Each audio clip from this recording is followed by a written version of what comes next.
মুজিব সহ বাতিল হচ্ছে 4 শতাধিক নেতার মুক্তিযোদ্ধার স্বীকৃতি।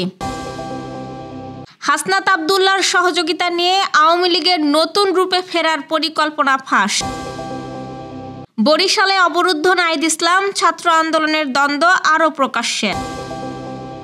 আওয়ামী লীগ ও বিএনপির সংঘর্ষ, নিহত 2। 8 বিভাগে বৃষ্টির আভাস, কমতে পারে দিনের তাপমাত্রা। আমেরিকার শিক্ষা বিভাগ ভেঙে দিতে নির্বাহী আদেশে সই ট্রাম্পের। শুনছিলেন দিনের খবরের প্রধান শিরোনাম, এবার বিস্তারিত। তার আগে গ্রামীণ কাগজের ইউটিউব চ্যানেল সাবস্ক্রাইব করুন এবং সব খবর পেতে ফেসবুক পেজ ফলো করে রাখার পাশাপাশি ওয়েবসাইট ভিজিট করুন। মুক্তিযুদ্ধে নেতৃত্বদানকারী বঙ্গবন্ধু শেখ মুজিবুর রহমান, সৈয়দ নজরুল ইসলাম, তাজউদ্দিন আহমেদ সহ 1970 সালের নির্বাচনে বিজয়ী 4 শতাধিক রাজনীতিবিদের মুক্তিযোদ্ধার স্বীকৃতি বাতিলের প্রস্তাব করা হয়েছে। জাতীয় মুক্তিযোদ্ধা কাউন্সিল আইনের সংশোধিত খসড়ায় এসব নেতাদের পরিচয় মুক্তিযুদ্ধের সহযোগী হিসেবে নির্ধারণ করা হয়েছে বলে ইত্তেফাকের এক প্রতিবেদনে জানানো হয়েছে। জাতীয় পরিষদের সদস্য ও প্রাদেশিক পরিষদের সদস্য হিসেবে নির্বাচিত এই নেতারা মুক্তিযুদ্ধের সময় বাংলাদেশের স্বাধীনতা সংগ্রামে গুরুত্বপূর্ণ ভূমিকা পালন করেন।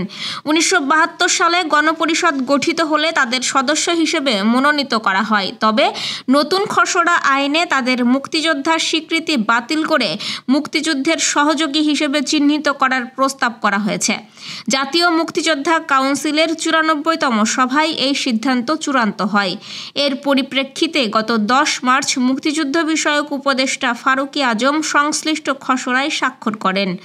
সংশোধনীতে মুক্তিযুদ্ধের সময় রাজনীতিবিদদের পাশাপাশি আরও 4 শ্রেণীর মুক্তিযোদ্ধাদের মুক্তিযুদ্ধের সহযোগী হিসেবে নতুন পরিচয়ে অন্তর্ভুক্ত করা হয়েছে।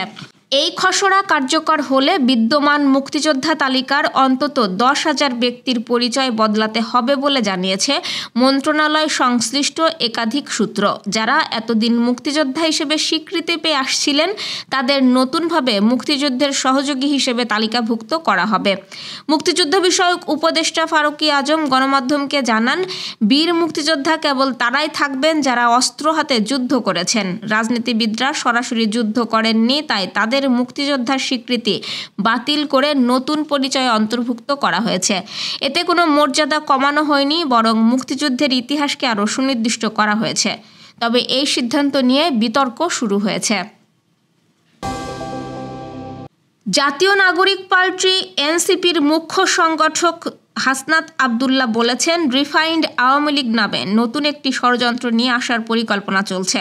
বৃহস্পতিবার দিবাগত মধ্যরাতে নিজের ভেরিফাইড ফেসবুকে দেওয়া এক পোস্টে হাসনাত আব্দুল্লাহ লিখেছেন, কিছুদিন আগে আমি আপনাদের বলেছিলাম যে রিফাইন্ড আওয়ামী লীগ নামে নতুন একটি ষড়যন্ত্র নিয়ে আসার পরিকল্পনা চলছে।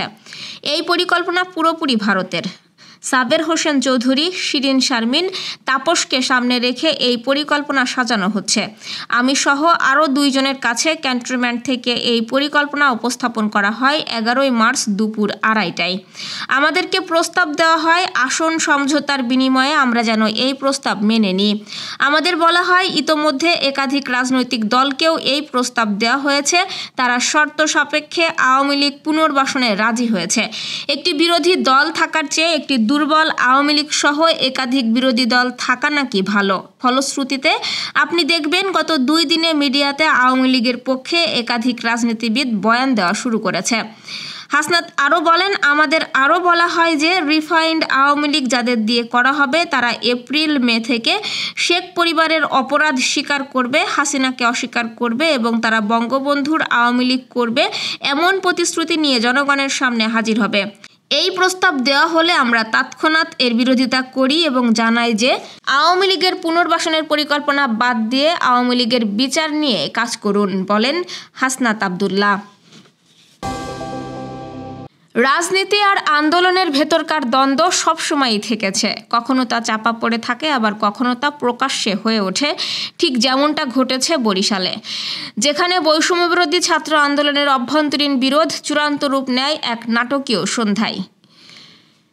গতকাল বৃহস্পতিবার মুখ্য চরিত্র ছিলেন জাতীয় নাগরিক পার্টি এনসিপির আহ্বায়ক নাহিদ ইসলাম। নিজের রাজনৈতিক সফরের অংশ হিসেবে বরিশালে এসে তিনি পড়েন অনাকাঙ্ক্ষিত এক ঘটনার মধ্যে। অবরুদ্ধ হয়ে পড়েন বরিশাল ক্লাব মিলনায়তনে। পুলিশকে হস্তক্ষেপ করতে হয় তাকে বের করে আনতে। ঘটনার পেছনের গল্পটা কেবল উত্তেজনার নয়, এটি বাস্তবতার। তৃণমূল কর্মীদের দীর্ঘদিনের ক্ষোভের, নেতৃত্বের সঙ্গে যোগাযোগ বিচ্ছিন্নতার এবং সর্বোপরি একটি আন্দোলনের ভেতরকার টানাপোড়েনের বহিঃপ্রকাশ এটি। ঘটনা শুরু হয় পটুয়াখালী থেকে। সেখানে গিয়েছিলেন নাহিদ ইসলাম একটি হৃদয় বিদারক ঘটনার খোঁজ নিতে। সেখান থেকে ফিরে বরিশাল ক্লাব মিলনায়তনে একটি সংবাদ সম্মেলন করেন তিনি। এরপর আয়োজন করা হয় এক মতবিনিময় সভার, যেখানে অংশ নেন বৈষম্য বিরোধী ছাত্র আন্দোলনের নেতাকর্মীরা। তবে এই সভাটিই পরিণত হয় উত্তপ্ত এক অস্থির মঞ্চে। নরসিংদীর রায়পুরায় দুর্গম চরাঞ্চল চাঁদপুর ইউনিয়নে আওয়ামী লীগ ও বিএনপি সমর্থিতদের মধ্যে সংঘর্ষের ঘটনা ঘটেছে। শুক্রবার ভোরে উপজেলার মোহিনীপুর গ্রামে হওয়া এই সংঘর্ষে একজন গুলিবিদ্ধ সহ 2 জন নিহত হয়েছেন। আহত হয়েছেন আরও বেশ কয়েকজন। আধিপত্য বিস্তারকে কেন্দ্র করে এই সংঘর্ষ হয়েছে বলে জানা গেছে। নিহতরা হলেন মোহিনীপুর গ্রামের খোরশেদ মিয়ার ছেলে আমিন ও একই গ্রামের বারেক হাজির ছেলে বাশার। তারা দুজনই আওয়ামী লীগের রাজনীতির সঙ্গে জড়িত বলে জানা গেছে। আগামী 24 ঘন্টায় দেশের 8 বিভাগে ঝোড়ো হাওয়া সহ বৃষ্টি অথবা বজ্রসহ বৃষ্টি হতে পারে। সেই সঙ্গে সারা দেশে 1 থেকে 2 ডিগ্রি সেলসিয়াস পর্যন্ত দিন এবং রাতের তাপমাত্রা সামান্য কমতে পারে। শুক্রবার আবহাওয়া অধিদপ্তর থেকে প্রকাশিত সকাল 9টা থেকে পরবর্তী 48 ঘন্টার পূর্বাভাসে এসব তথ্য জানানো হয়েছে। এতে বলা হয়েছে, লঘুচাপের বর্ধিতাংশ পশ্চিমবঙ্গ ও তৎসংলগ্ন এলাকা পর্যন্ত বিস্তৃত রয়েছে, আর মৌসুমের স্বাভাবিক লঘুচাপ দক্ষিণ বঙ্গোপসাগরে অবস্থান করছে। এই অবস্থায় আগামী 24 ঘন্টায় রংপুর, রাজশাহী, ঢাকা, ময়মনসিংহ, খুলনা, বরিশাল, চট্টগ্রাম ও সিলেট বিভাগের 2-1 জায়গায় অস্থায়ীভাবে দমকা বা ঝোড়ো হাওয়া সহ বিদ্যুৎ চমকানো বৃষ্টি অথবা বজ্রসহ বৃষ্টি হতে পারে। সেই সঙ্গে কোথাও কোথাও বিক্ষিপ্তভাবে শিলাবৃষ্টি হতে পারে। যুক্তরাষ্ট্রের শিক্ষা বিভাগ বন্ধ ঘোষণার নির্বাহী আদেশে সই করেছেন মার্কিন প্রেসিডেন্ট ডোনাল্ড ট্রাম্প। এই সংস্থাটি বন্ধ হলে আমেরিকার স্কুলগুলো আর ফেডারেল সরকারের অধীনে থাকবে না।